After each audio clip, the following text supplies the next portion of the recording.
Her book, her CDs are encouraging. I bought her book, A Hill to Climb. She's a very inspirational speaker. And I look forward to one day being able to work with her. Your power lies within you. Let it loose. And now let's welcome your host of Aim to Purpose Spiritual Empowerment Hour, Louise Hicks. In this episode, why is our Black history important to us? With special guest, Dr. Roma J. Benjamin.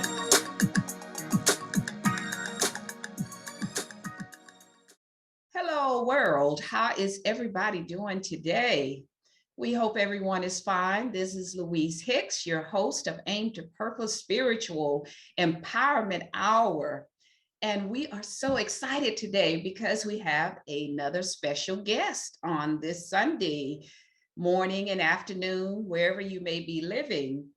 Dr. Roma J. Benjamin is here with us today. And our topic today is, why is our Black history important for us? Again, why is our Black history important for us? That's the topic that we're going to be discussing today with our special guests. So let me tell you a little bit about Dr. Benjamin before we introduce her and she comes on to speak with us and address our educational system because she knows a lot about it. So let me put these glasses on so I can see her eloquent bio here. So let's give you a little bit about Dr. Benjamin. Apostle Dr. Roma J. Benjamin has pastored New Wine Gateway Ministries International, located at 120 South 27th Street, Harrisburg, Pennsylvania, for 21 years.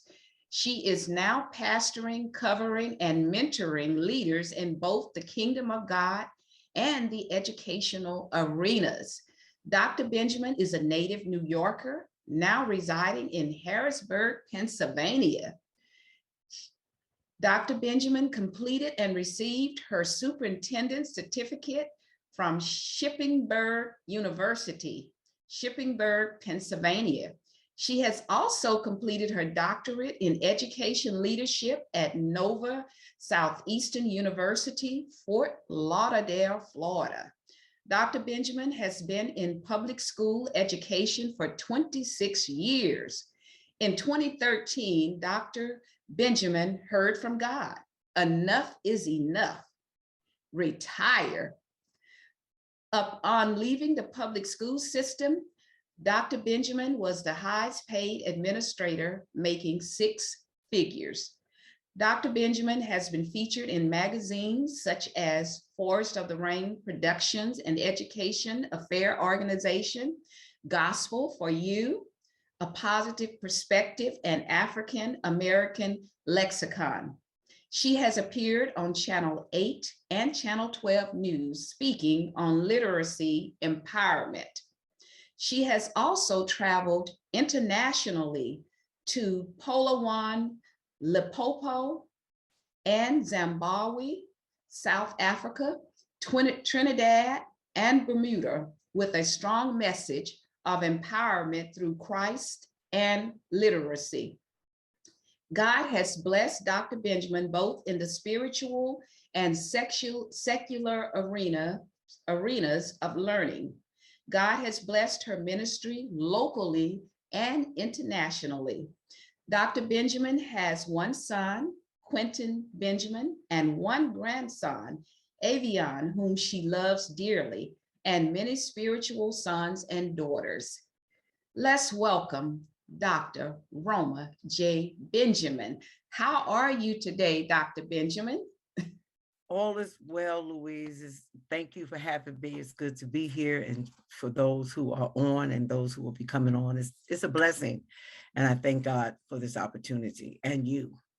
And we appreciate you so much. And I just mentioned Dr. Benjamin has a grandson, Avion, and I just met him just prior to us coming on. He's 4 years old and he's so smart and intelligent, told me he's going to be 5 next month. And you can tell he loves his grandma, and that's so good. And education is all about us and our children, the little Yeah, ones. We want to absolutely. teach them how and about themselves and what it is to be in the educational system.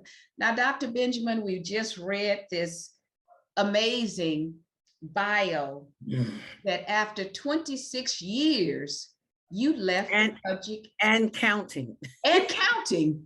Because You left. I'm That's still in true. it. I'm That's, still in it. that's true. You're still in it because you're still educating, but you left the public school system.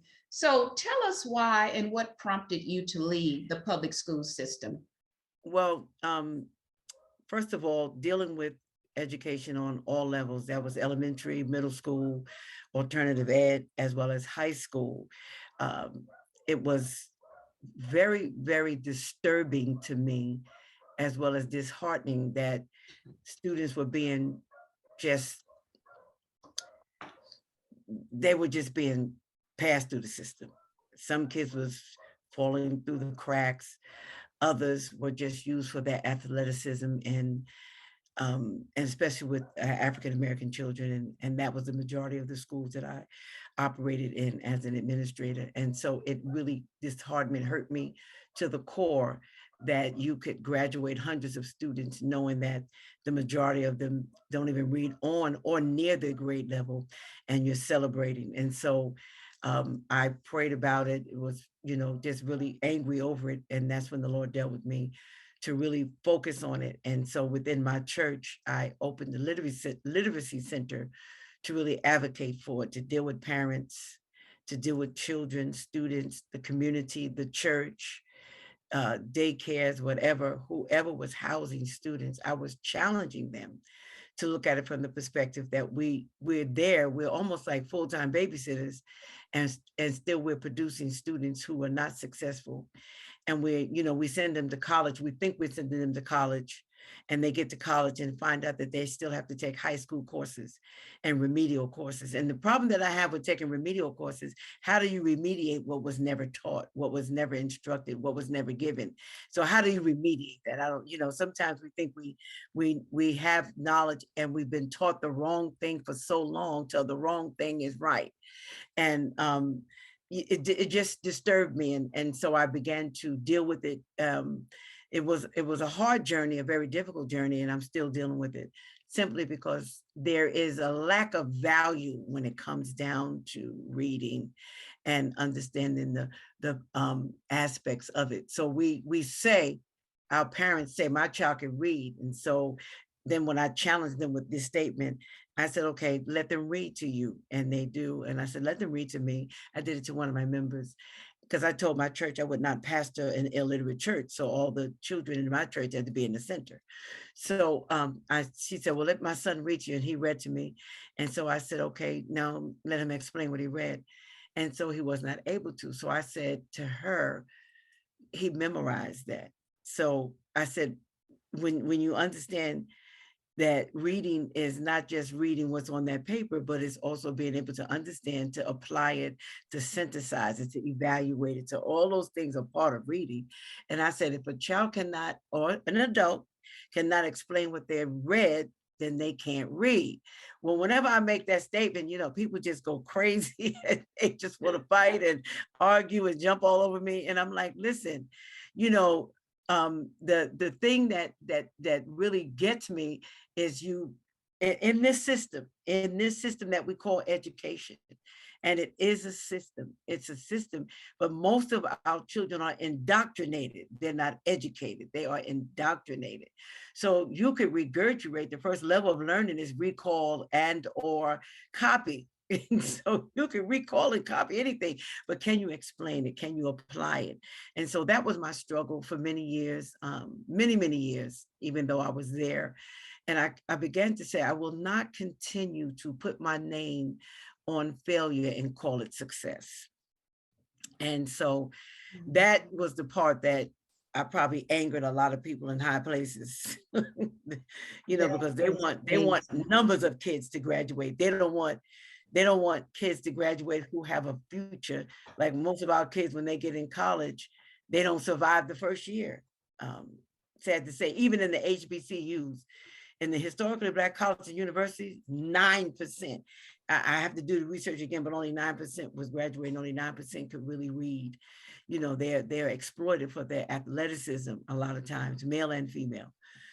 So that was part of my struggle, part of my journey, and it still is. You know, it's not going to be over until God says it's over. I hear you, Dr. Benjamin. What you've said, it's amazing because we know that this is true. And you mentioned it happened a lot in the area where you were teaching, the Black school system, where, well, it's the American school system. However, in our Black communities, that's where you were. And I remember hearing one teacher, an educator, in fact, it was a white educator, who had gone on social media, and she was addressing the same issues you're talking about in terms of the Black schools, the Black students, how this is by design within our school system. And I'm so glad you mentioned about indoctrination of our students, as well as the failure versus the success, and how we are exploited in the school system. So the indoctrination, why do you think that our kids, our students are indoctrinated as Black students in the school system? Well, as long as you could keep someone ignorant, I was trying not to say the other word, but as long as you can keep someone ignorant and kind of like disrupt their understanding of who they are, you make money off that. So as long as the students are failing, you get money. So in the suburban schools, most of the time, they don't get that money that some of the city schools get because their students are not really failing, or at least you don't know that they are failing.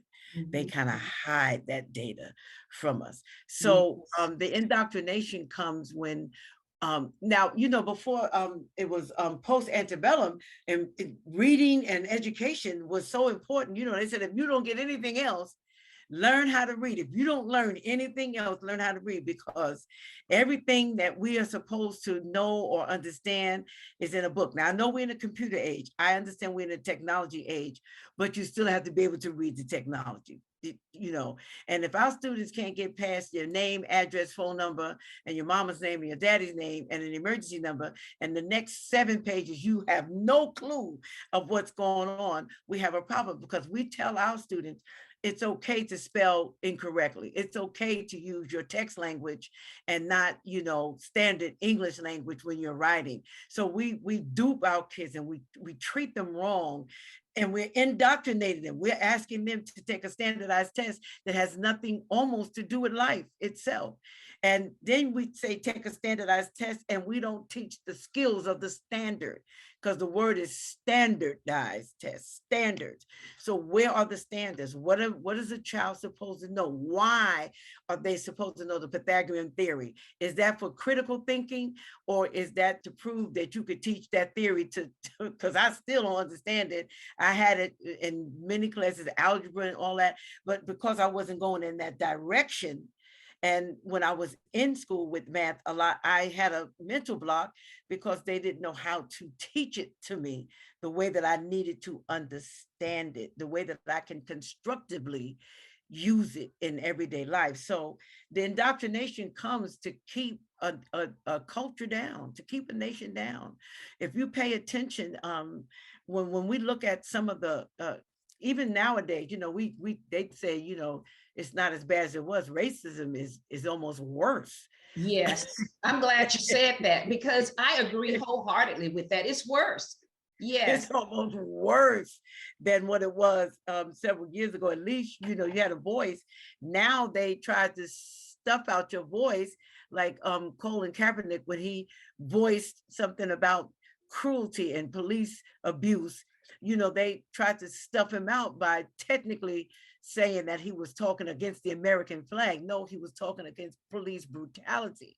And so if they could stuff our voices out, if they could clam us up and cause us to fight amongst ourselves, then they have won the battle. So our children sometimes get this information all twisted and tied up. I was, like I said, I'm still in it. I do contractual work, but now they want to do something a little different with me with instruction and curriculum and training teachers and training staff. And I'm looking into that. But I was with some students and I was working with a writing project, and they said we have to write 5 paragraphs. And I held up the piece of paper with one long paragraph. I said, can you get 5 paragraphs out of this paragraph? Excuse me. And they said, yes. And I said, and I'll promise you, you would have copied everything on here without being able to take it and put it in your own words to synthesize it. So they said, I said, yeah. I said, because you're dealing with quantity and I'm going to work with you with quality. I said, the two are different. So now when I go in the classroom and they start writing, and I say, write 1 paragraph. And they say, Dr. Benjamin, you're dealing with quality and not quantity. Because I said, you could write 5 pages and it would be 5 pages. And I did say, I said, it would be 5 pages of BS. That's what I told her. I said, I would keep it straight with you. It would be 5 pages of you just regurgitating and repeating everything on there without taking the time to read through it and to then express, you know, what you got out of it and what was interesting to you, what you want to learn from it or what you didn't understand from it. And so when I challenged them on that level, it was a struggle because they were just used to writing 5 paragraphs. They was used to copying. I said, yo, copying is the first level of learning. And that's usually in kindergarten and 1st grade. So when I say stuff like that, they repeat it to me because I get that a lot of times a child doesn't know. They don't know that they're in the 8th grade reading on a 3rd grade level. They don't know that. Nobody showed them the data that said when you took this test, whether it's a standardized test, whether it's one of the national tests that they're testing all the children, whether it's just a local test, it doesn't matter what it is. If they don't see and get an explanation as well as parents of what they did on that test, they think that they got it all together. Well, I'm the one, I come in and I just tear up the status quo. I just make folk mad. I come in, I'm controversial anyway. I'm unapologetically me. I said, I will not do this. I will not collect money on your backs and take it and know that I have to go home and answer God that I do my best to help them, to bring them out. Because if the answer is no, then why am I getting paid? I struggle with that.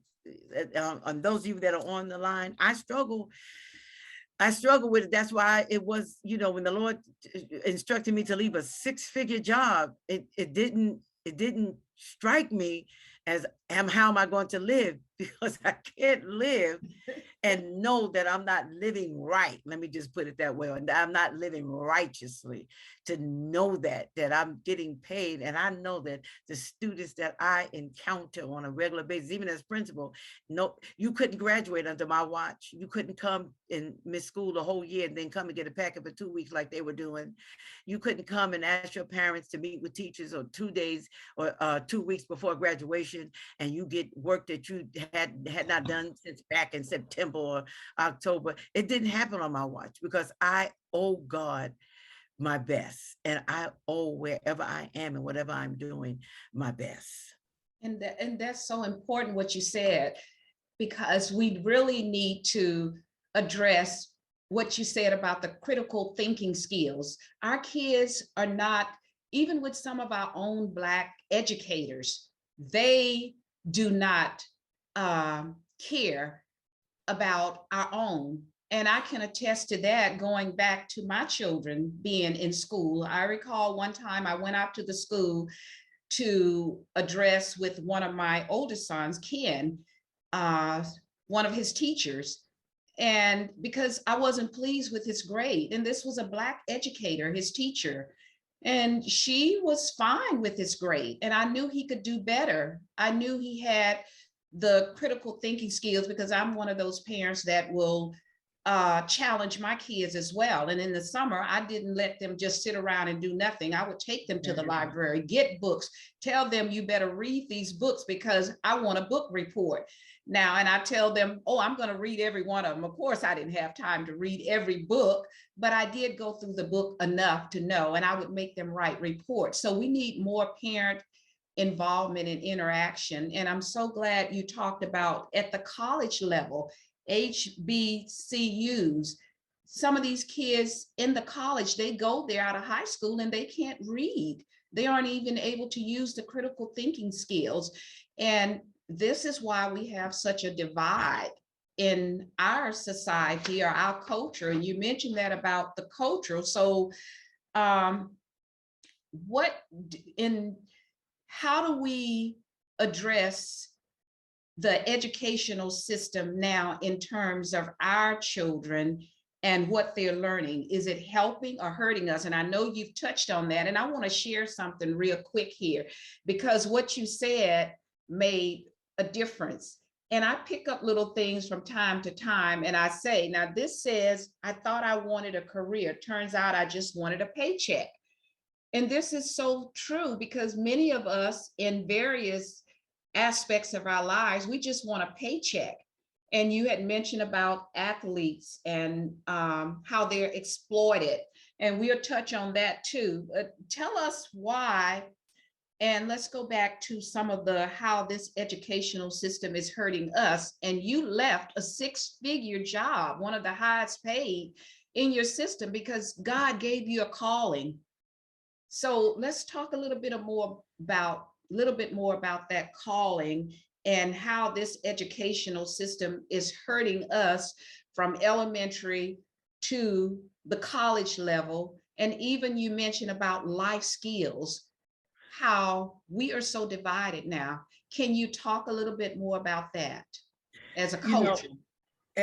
As culture, if we really look at the data and understand what's going on, students with approximately 90% or more students of color, only $733 is spent, less than that per student.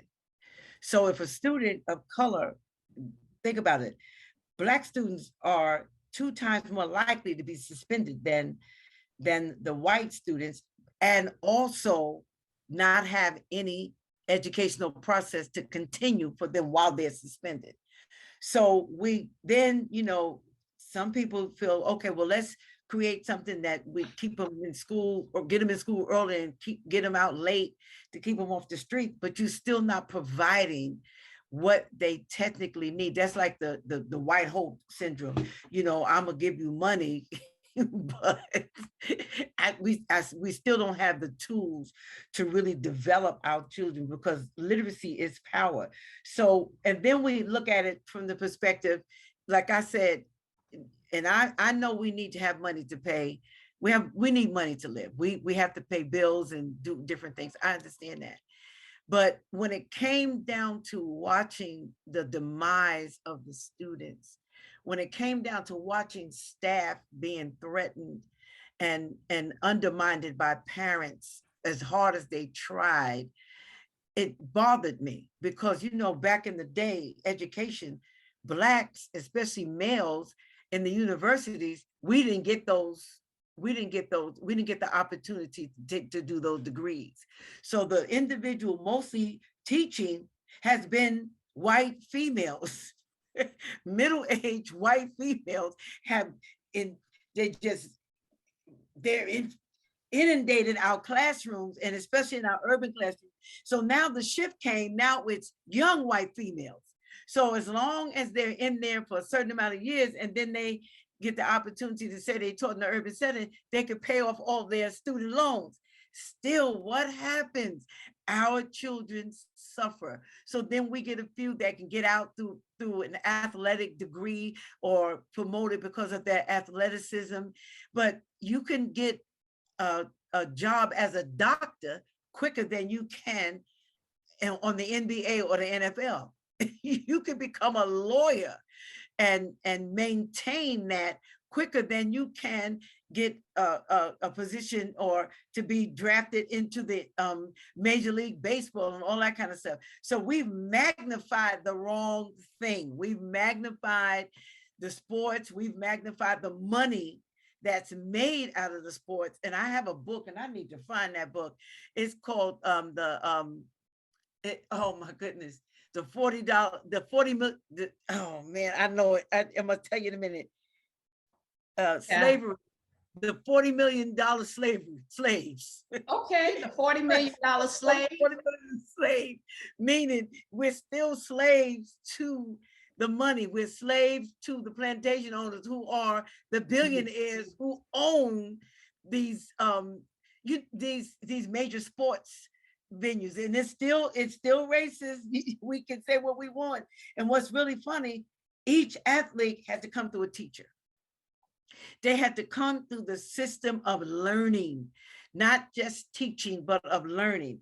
And so we realized that the shape that America has shaped education in is to just shove the information down the throat and then just regurgitate it back up for a special test until we realize, even as Black people, like you just said, even as I've been amongst some Black teachers as well, who just did not care. They was like, you know, as long as I can pay my bills. And, you know, the first thing that came out of that mouth, these kids ain't like when I was growing up. These kids are bad. And, you know, I got to be the social worker. I have to be the psychiatrist. I have to be the mom. I got to be the dad. I got to be the doctor and the lawyer, you know, all in the classroom. And I understand that. I understand that dynamic. But still, somewhere along the line, we have to see more of us in the classroom, not just on a disciplinary measure, because a lot of times Blacks are hired to be disciplinarians. Like I taught in Tulsa, Oklahoma, and I was in an elementary school that was pretty much predominantly white, and I taught science. Well, the parents went to the Board of Education and complained because I'm a Black woman teaching science. Now, in their mind, the principal is Black, so that was your token right there. But now you're gonna bring in a Black teacher, a woman, to teach science when she should either be teaching music or enrichment or gym. Yes. I'm telling you, I ate them for breakfast, lunch, and dinner when they just. I love what it. I ate them. What I did is I was teaching the fourth grade. I was teaching them how to dissect fetal pigs and baby frogs. And so the parents were like, were you doing that kind of teaching? Yeah, well, what did you think I was going to come in here and do? Babysit your child and sit up and stroke your child because you thought your child was smarter than me? Now I know, oh, you're smarter than the fifth grader. That's another thing. We ain't even gonna talk about that. But your child is not smarter than me. But your child will be smarter than me if I release what's in me to your child. And I've been through some crazy stuff, because when I was not in Harrisburg, I taught in some of the most predominantly white environments. And I when I was even doing my degree, they was trying to fail me because the students gravitated to me, and the white teacher who was my practicum teacher, she was mad because the students was talking to me and not her. And these are the things that happens to African Americans, or should I just say Blacks. These are the things that happen to us, and we kind of succumb to it and fall under that pressure when we realize that we have the power. We have the power to shift it. We have the power to help our Blacks who are less likely to graduate from high school and attend college. So what do? We create systems and we create environments to address this. We may not be able to address a school of 1,000, but you could address the 2 or 3 that's right in front of you. And I love that, because what you're saying is so dynamic. It's so true on how we are looked at in this society of racist America, in which a lot of people are blindsided, bamboozled, as Malcolm X has talked about. And I love the fact that you are unapologetic about your perspective, being in the public school system all those years, and them attempting to deny you the capability of teaching our children, our Black children, because they want us to stay ignorant. It's all by design. And these talents that our students have, I like that you address that part about the athletes, because they do exploit them. A lot of the athletes, I remember back in the 60s and 70s when I would watch the game, some of those athletes couldn't even articulate themselves. But because they had the physical ability to make money for these white people, oh, they were quick to draft them into the NFL or the NBA and all those sports. However, they were not educated in terms of utilizing their critical thinking skills, and a lot of them ended up broke. They ended up broke because they did not know how to manage their money, because these white owners didn't care about anything but the money that they were producing for them. And many of them are still broke. Many of them have passed on broke. Right. And speaking of that, that leaves us in the realm of being contextually ignorant, because we, even in the entertainment, if we would show our children more documentaries of how Blacks were exploited, then, if they would really watch some of the things like New Edition and some of these rappers, how they have to literally sell their souls to get the money that they think they need, that they think they should have, that they think they want, and what they expose their families to, and what they expose the next generation that has to come behind us. If we would expose them to that, with questions and periods of understanding history is his story. That's what my world history teacher taught me in 10th grade.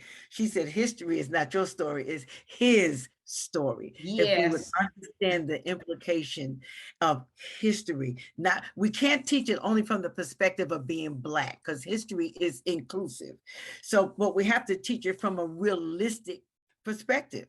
And we have to have more Blacks who are writing about it, because Blacks are not in the history book. Black authors are not in the history book. So how would we know some of the things? White folk can talk about it, but first of all, they have to be confident and they have to know what they're talking about. Just like you said, that teacher was on explaining that, you have to be confident and know, what you're literally talking about, do your research, and then what solutions. Because we could talk about this all we want and complain all we want, but what solutions are we willing to bring to the table? Like I started with, and I'm still working on some, when I started the literacy center in my church. And I said, you have your children, we could be in here screaming and shouting, running around, speaking in tongues and doing all kind of stuff. But if they can't read in English and hold a conversation in English, one parent told me one time, my son can read the Bible. I don't know what it is that he's reading the Bible, but he can't read. I said, well, it's a miracle, because your son needs to learn how to read, because he doesn't always only read the Bible. So of course, that's kind of controversial, because I'm supposed to be the spiritual one that said, oh, that's so wonderful. God said, no, sweetie, he don't read the Bible all day and all night.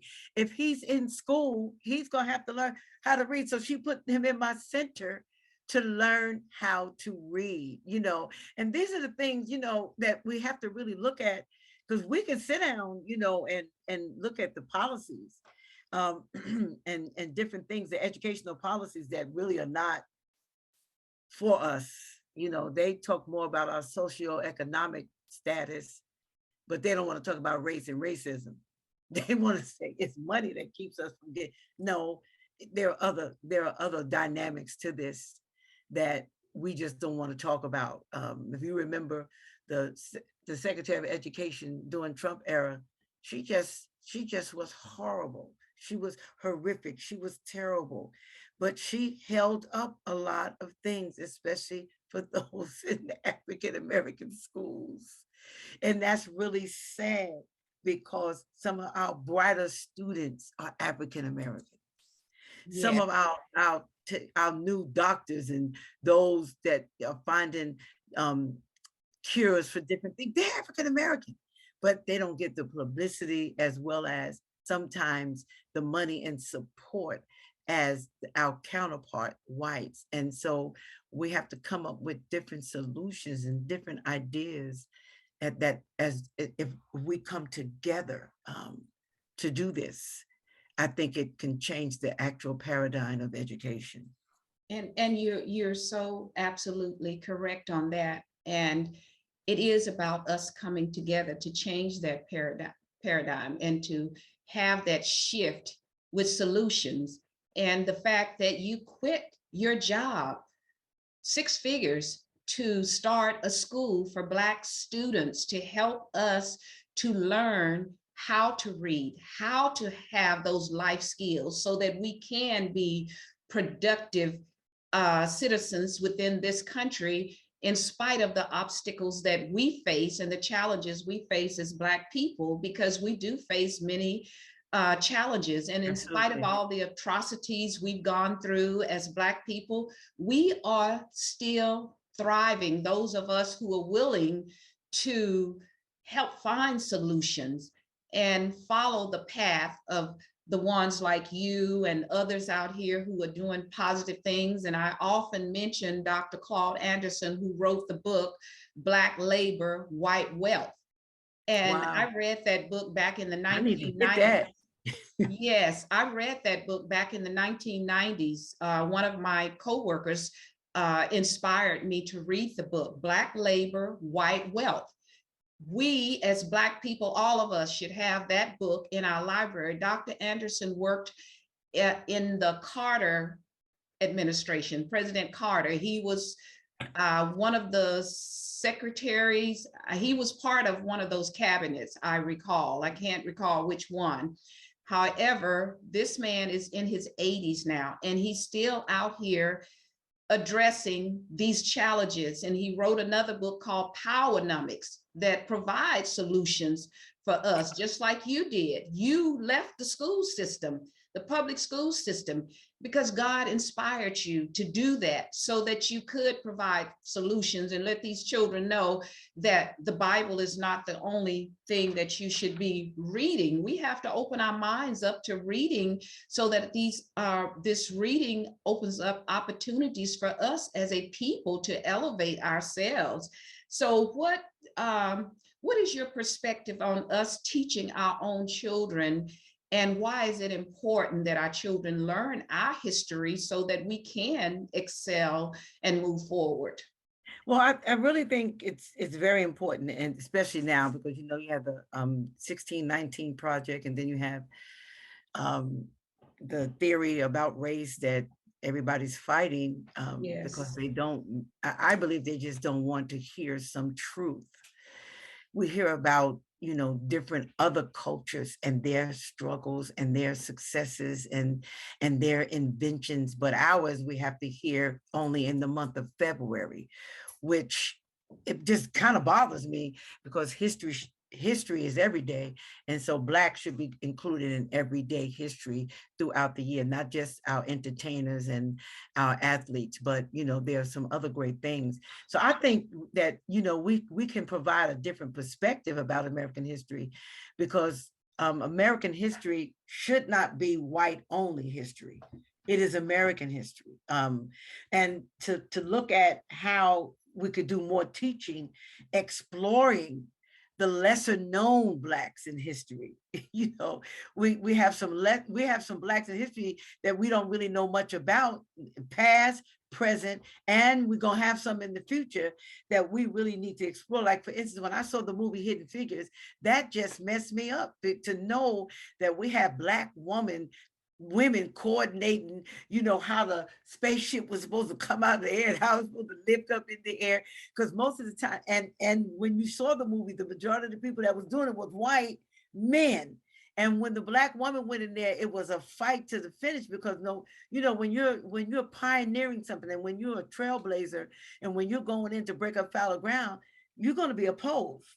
People going to oppose you. They're going to want to talk about you. They're going to want to expose your life, years ago, or something that you maybe made a mistake in. So, this is our opportunity to really look at a design. How do we uniquely design and teach Black history that it includes history? We don't stereotype as we're teaching it, like just, the culture of the hoodie and, the baggy pants and all that. because actually it's no longer our culture. All the other cultures are doing it. We're leaders in that, to really be honest with you. Whether it was negative or positive, all the other cultures do what we do. How do Yes. we now focus on that and capitalize, not just money-wise when I say capitalize, but how do we get our children, our today's children, our 7th grade, our 8th grade, kindergarten, 3rd grade, because the problem really lies in the lower grades, people.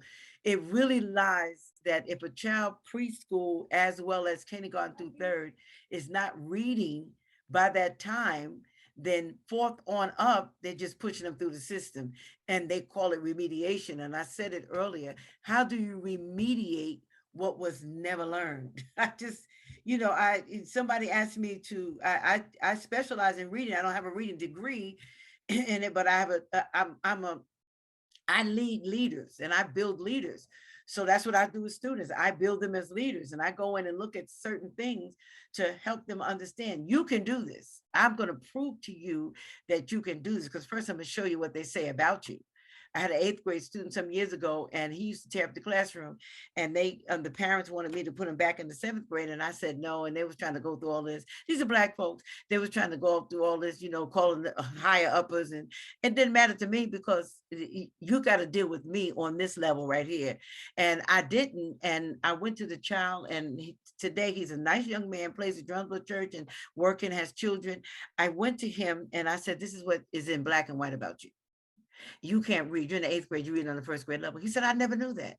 I said, okay, so what I'm going to do is I'm going to set you up with someone that's going to work one-on-one with you. We may not be able to close the gap, because the gap is really wide. Said, but we will be able to address it so that we can help you move forward. I just saw a kid the other day getting my hair done, and he said, do you remember me? Weren't you the principal? I said, oh yeah, I remember. He said, I was the child that said I was going to blow up the school. And I remembered it because he was one of the most intelligent kids you've ever met in your life, but he had issues. And so he looks at me, he tells me, he said, I'm in church now, I'm in Jehovah's Witness, and I'm reading the Bible, I'm married, I have children. And then he looks at me, and I'm almost crying now. He says, thank you for what you did, because I never called the police on my students. I couldn't. But I did on him because I knew that there was a problem that I needed another level of authority to address, because there was mental issues that they don't really provide for our kids. They just put them in special ed. So what's special about special ed? Nothing. So they just put them in special ed and call them emotional disturbed or intellectually disturbed. I knew there was something special, greater about this kid that I had to reach. And so they didn't lock him up or anything, but they did have to provide services for them. He looked at me the other day, Friday, I had tears in my eyes. He said, thank you for what you did.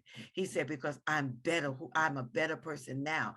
So, I mean, we could, that's one person, but at least something happened. Sometimes we think we got to do it based on quantity. And that's not, I don't think that's necessarily so. We got to base it on power. We have the power to make these changes. Church does. The community does. Once we stop fighting one another and trying to figure out who makes the most money, and all that, I've had Blacks come against me because I have a lot of degrees, and I would walk in a classroom, and if I didn't appreciate the way we were teaching, I would have a one-on-one and prepare you to do better. And they would say, well, she thinks she all that because she got those degrees, or she drives a Mercedes. I'm like, you don't understand. I work for all this. I worked, I didn't lay on my back. I worked for all of this, and I'm still working. I'm still, my grandson is in my room with me now, because he's not going to be. I think I saw him a little bit behind him. you. He's not going to be away from me long, and he's reminded me we have a date to hang out. But we can, those of you online and those that are going to, experience the I guess you put it on Facebook and different places, we can deal with the social and political context behind what we know. We can do this. This enables Blacks to understand their culture. It enables them to establish themselves. If we talk more about it, if we teach more about it, if we see more of it, and not just, as I always say, in the sports and in the entertainment world. There is so much more. There's so much more that we could do with our, raising this generation, because we don't want to lose them. We want to really give them what they need and then allow them to take us where we need to go. And that's so true, Dr. Benjamin, because this younger generation, they are our future. And if they are right now too. They are for us. They literally are out now, or else we won't have a future. Right. They really are. Therefore, they can really learn a lot from the more mature generation like us, because we have a lot of wisdom. We've gone through a lot, many of us, and I talk about this sometimes, and I tell them, I am mad. I'm a mad Black woman. And I say, when I say mad, I know we do get angry too sometimes, but when I say mad, I'm talking about motivated and determined. That's my mad, motivated and determined, because that's what we need to do to stay focused. We have to be mad Black people, motivated and determined to come together, unify, and address these challenges that we're facing in this country under the white supremacist society, the white privilege that's out here. And these athletes and entertainers, a lot of us have looked up to them. Now, I've never been a groupie following entertainers. I guess it's because the way I was raised. And I was born in the South in Louisiana, lived in California most of my life. However, I was raised to look at positive role models, which were my teaching and background from my community, my parents, the church system that was different back then. The churches we went to, they were more concerned, more caring, we just had a lot of, and I went to a segregated school where they really taught us because they cared about us. They didn't look at just passing you. Like you said, the one-on-one, addressing these issues, because a lot of us look at these entertainers and sports figures and they aren't elevating us. A lot of them are looking at just the little money that they are making for the actual owners who are wealthy, and they look at the fact that they're given $1 million, 5, 10, 15, whatever millions. They look at that and they forget where they've come from. Many of them, they don't even give it a thought. And some of them are so materialistic on some of the things. So I'm glad that you have talked about why it's so important in that perspective on us educating our own children. So thanks for everybody for coming on. I see we have several people on, and we'll give you a few minutes to ask questions from Dr. Benjamin. But before I go to that, and I want you to speak a little bit more before we allow some questions. If you have a question, put it in the chat or raise your hand and I'll call on you, because Dr. Benjamin is giving so much information to us, helping us to better understand how this American educational system has failed us. That's why she quit. And that's why she's providing solutions to help us as Black people elevate ourselves because of the indoctrination, as she mentioned early on in the show. So Dr. Benjamin, I know you have some more things to say. And one other thing I forgot to say, Dr. Benjamin, I know her, she's out of Pennsylvania, because when my son Kenan Wesley Mason, who is the owner of Kinetic Fit and Wellness, had our show Aim to Purpose, the radio show out in Hollywood, and she was our first guest and our last guest before we went on a hiatus. So I've been knowing her back since 2014, actually. Yes. And she's gone on to do a lot more. And that's when I retired. That's right, 2014. When the Lord told me show. That's when I retired. So give us a little bit more. I know you wanted to say some other things, because we know a lot of us look up to these athletes and entertainers, and many of them are not about us as Black people. They are all about the money as well. So what can you give us the perspective on role models for us and our children? You know, and so we understand, I don't have anything against athletes or entertainers. You're right. Some of them are not role models, some of them are, but we have such a wide world of to explore and to do. My grandson is just determined. Right. Go in the room. He has to ask for it, what he needs. He just can't take. Oh, he's But only he can four, have gonna be he 5. We can have understand. anything. He can have anything in the house. He already know it. If I got it, it's his. But we there are others who are also, we don't know them most of the time, because we magnify the thing, you know, the athletes, we magnify the entertainers. We you know, the media talks more about that than they talk about the students who are working on doctorate degrees to become pediatricians and to become veterinarians. They talk more about, you know, the blacks who may have done something they had no business doing, and the cops chase them and they get killed by police. They talk more about that than they talk. That's why a lot of things, a lot of our kids don't even know. You know, in Black History Month, everybody know about Dr. Martin Luther King, but they don't even know some of his beginnings. They don't know some of the things that he said that is still prevalent today.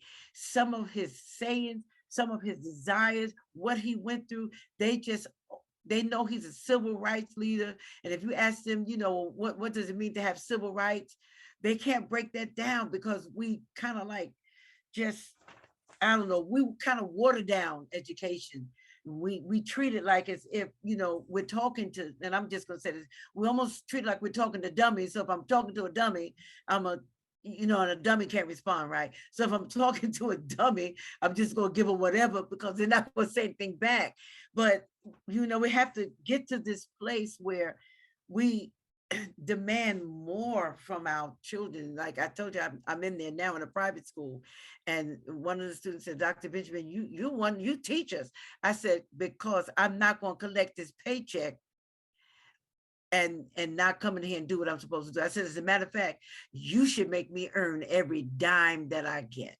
You should be the reason why I get paid when it's time to get paid. You should be the one that caused me to be like this. Even if your parents are not interested, you should be more interested in who you are and where you're going and who it is that can help you get to where you're getting. So I love your acronym, MAD, motivated and determined. I might have to add another letter so I can act like it's mine. Hey, go ahead. Hell, I did a little speech about it last night, and I'm going to continue on it because it just came to me. I'm mad. I'm a mad Black woman, and I'm unapologetic about it. I'm motivated and determined, because we do need to stay mad. That's how we stay focused as Black people. Right. Because you hit the nail on the head, saying how our history is hidden. They want us to hide our history. This is the white supremacist society. However, no other culture is asked to hide their history. Absolutely and not. They want us to hide it because of all of the atrocities that they have leveraged against us, and still doing it to this present day. And with the atrocities and with the chaos and with all of the wicked things that may have happened, we still rise. And they don't. And what Maya Angelou said it, and I still I rise. With all that has been laid on my back, still I rise. I've been turned down for jobs. I've gone in places and they had signs up hiring, and I walked in when I was in Tulsa, Oklahoma, and they would look at me and say, we hired somebody already. I walked in with a white woman one day, and she said, are you hiring? She was my friend, and it was a bank, and I worked in bank for many years. And they said, oh yeah, you need an application. She said, no, the application is for my friend. Now I'm Black, I'm her friend. And they said, oh, we already filled that position. So, you know, but still what? Still I rise. I was doing a degree, and one of the professors would not even grade my paper. She would, and I got a D. You can't have below a B+ when you're doing postgraduate work. And I was in a master's course, and they said I had to be put out the program. And one of the other advisors, she was white, she said, don't you dare settle for that. You fight this Professor. You fight for who you are. Don't you let them put you out. And to this day, even when I see this woman, I say, thank you. Thank you for what you did. You put a fire underneath me to cause me to be not just what you are, but better than you. Because you Yes. were the one who tried to tell me that I didn't qualify. How Oh, dare yes. you? How dare you when God said I qualify according to him, even with my mistakes and my shortcomings. I feel like preaching now.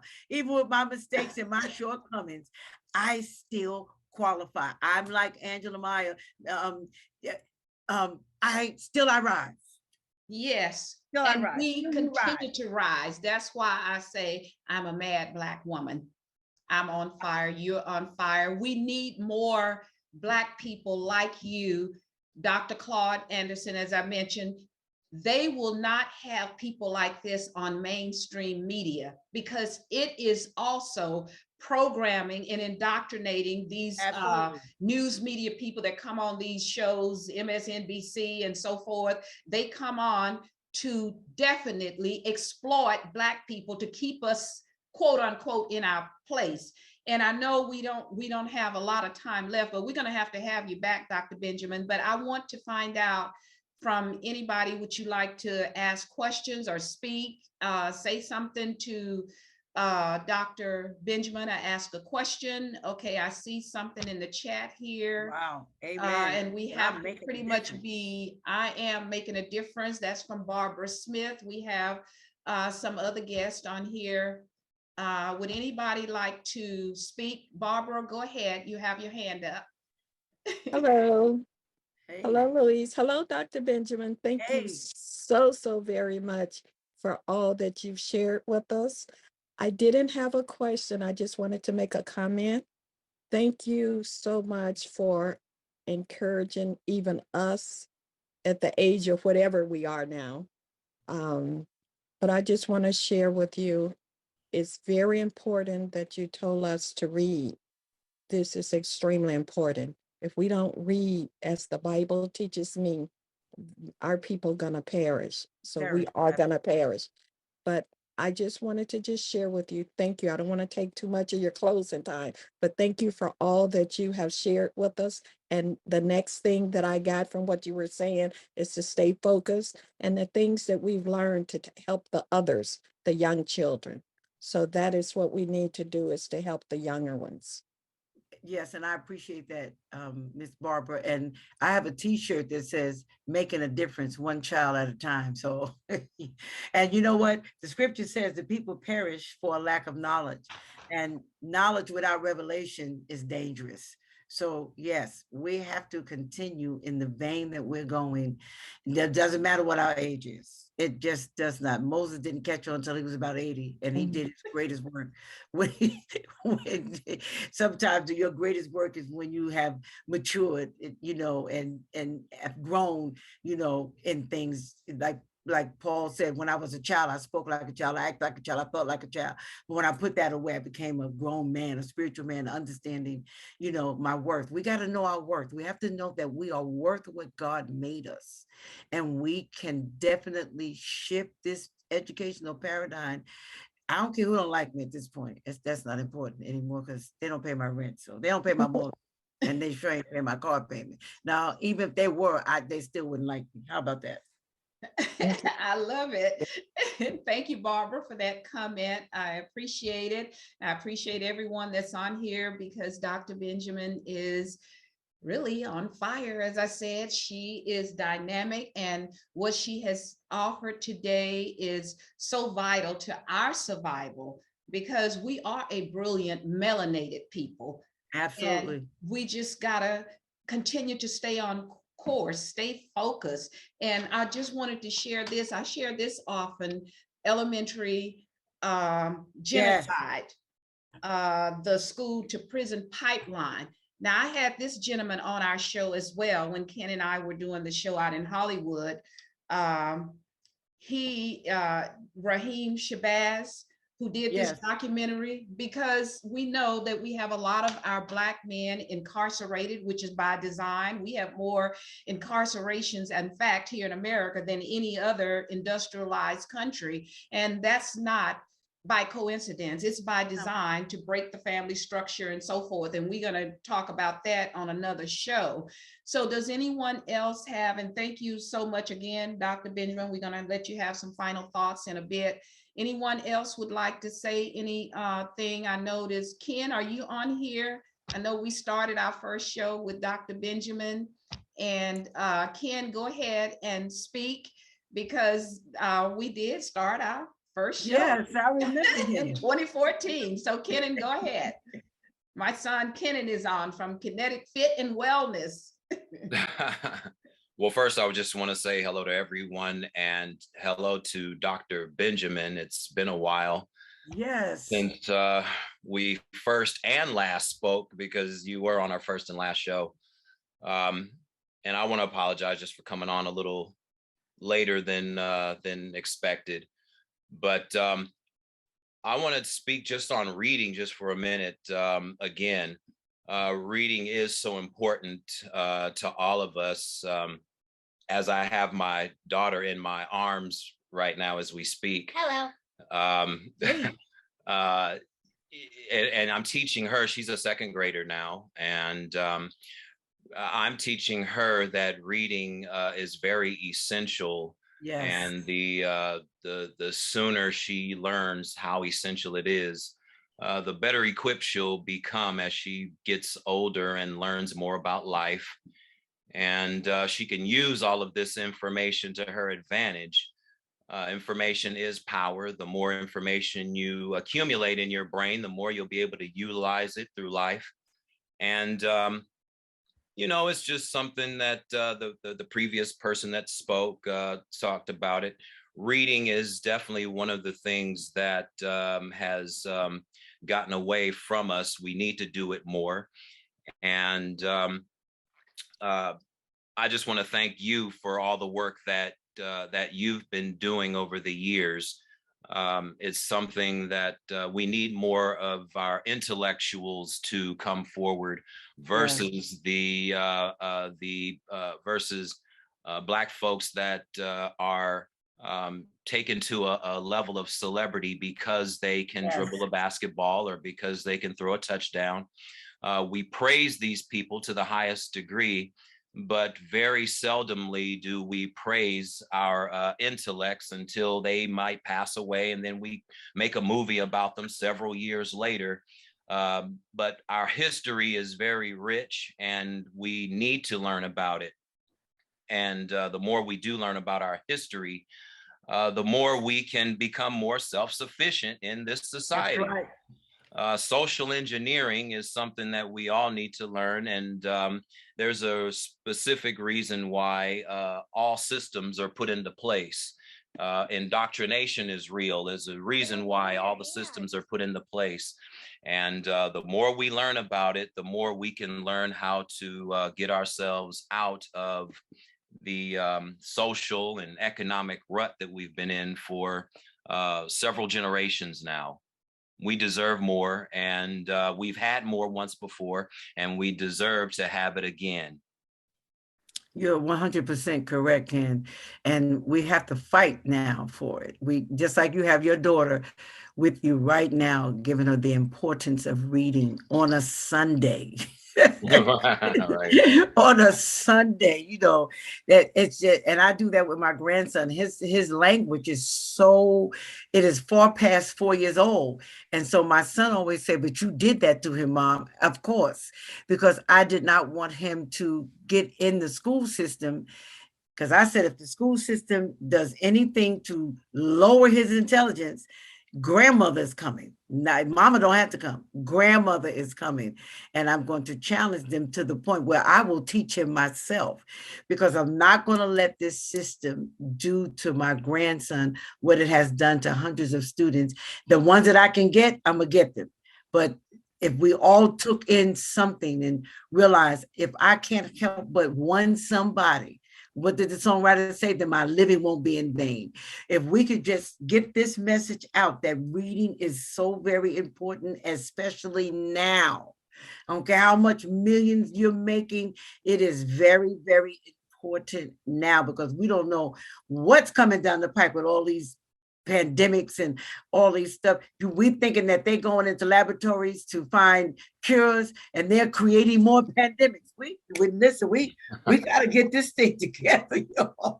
We are great, intelligent people, and we deserve to be at the forefront, no longer in the background.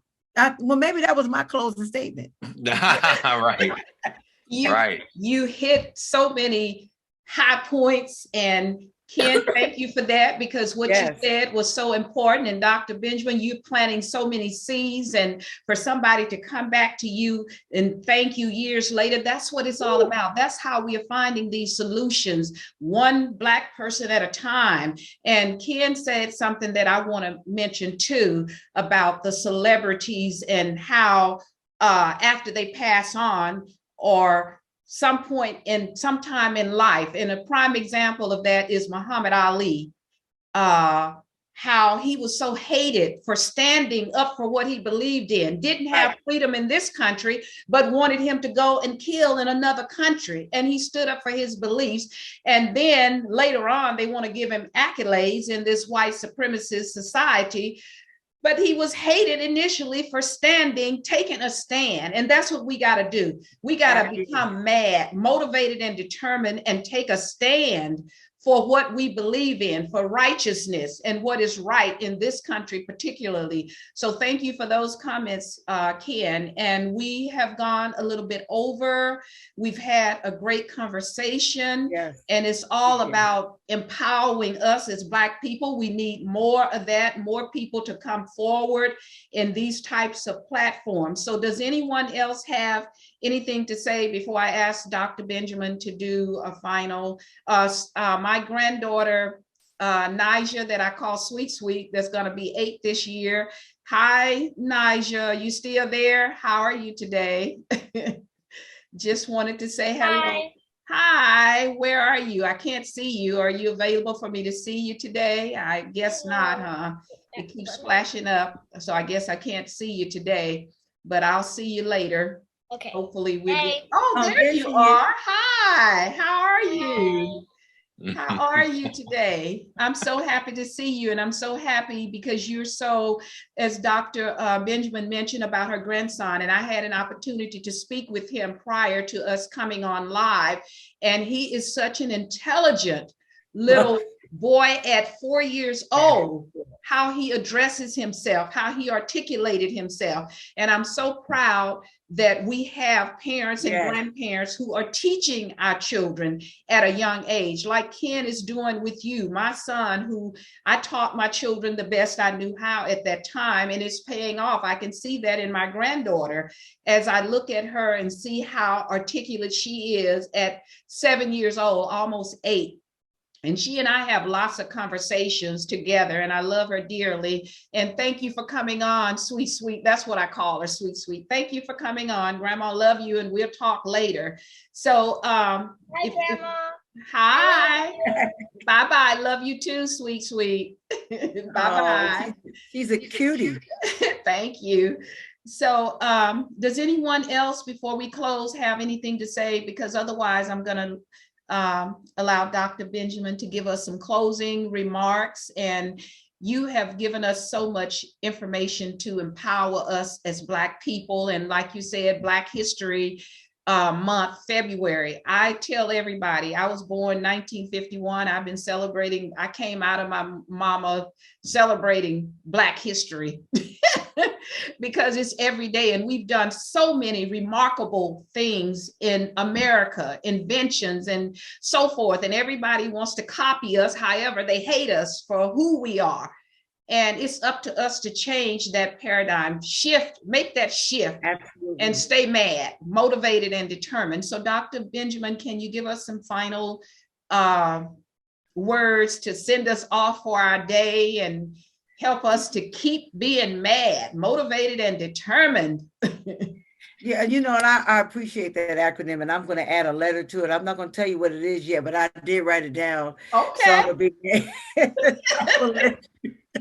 because you stirred me up, and that's what we should really be about. We should really be about stirring one another up and encouraging and pushing one another into greater destiny. I'm not on here because Louise just wanted to waste time or anything, but we're really looking at somebody's going to hear us, y'all. Somebody's going to hear us that we don't even know, and the Lord's going to put our name out in the wind, her name, and aim to purpose, and Ken's name and what we're doing, and it's going to be released, and it's going to be great because we are here to literally push one another to a greater place in destiny. So she pushed me today when she said mad, motivated, and determined. And I put an E at the end. Not only am I mad, but I've been made. I'll tell you about that later. I love it. Yeah, we'll have to talk about that later. And thank you so much, Dr. Benjamin, Thank you for coming having in, me. sharing all of your inspiration with us, sharing your knowledge with us. You are a beautiful, mad Black woman and made. I like that. You'll tell me what the E is later. I got you. And thanks to everybody that's on the show and shared your thoughts, Barbara and Ken and everybody else that's on here. I know Barbara is going to come on next week and talk to us about Legal Shield. Give us some of her advice as a Legal Shield consultant. I guess that's what it is, Barbara, but we'll know more about it next week as we continue the Aim to Purpose Spiritual Empowerment Hour. And please go to our YouTube channel because everything we do is uploaded on Aim to Purpose Radio. Subscribe to our channel, share our channel, give us a thumbs up, leave comments. Again, that's Aim to Purpose Radio, Aim to Purpose Radio on YouTube. And I thank you all again. And as I always say, in parting, your power lies within you. Let it loose. Until next time. Thank you, Louise. So much, everybody. Thanks, Robin. Thanks to Lena and Norma. I saw you pop in. And as we grow, as Dr. Benjamin has already commissioned us, that we are growing. And Absolutely. We will grow and continue to grow. And we're going to have you back, Dr. Benjamin, at your convenience, because we know you have a lot on your plate, and we're going to talk some more because there's so much we can talk about to educate us. Yeah, so, we're coming with solutions. We're gonna sit down and solutions and spread it out. Yes, where people can be involved in solving. Yes, we're going to do that, and we're looking forward to that. So again, you guys, everybody, everyone on here, have a wonderful rest of your day. Yes, enjoy everything, and be sure, as I mentioned, go to the YouTube channel, Aim to Purpose Radio, subscribe, thumbs up, share with everyone, because this is how we grow. This is how we get information. We plant seeds, and as a community, Black community, we are coming to a better understanding and discernment for each other, which is about loving one another. And again, your power lies within you. Let it loose. Until next time. Bye-bye, everybody. Have a good rest of your day. Bye, Grandma. Bye. I love you. Bye, everyone. I love you too. Bye-bye. See you later. Bye-bye. I see your little puppy in your hand. Sweet, sweet. I love it. We'll talk later. Bye-bye. Hugs and kisses to you. Bye-bye, everyone. And thanks again for joining us today.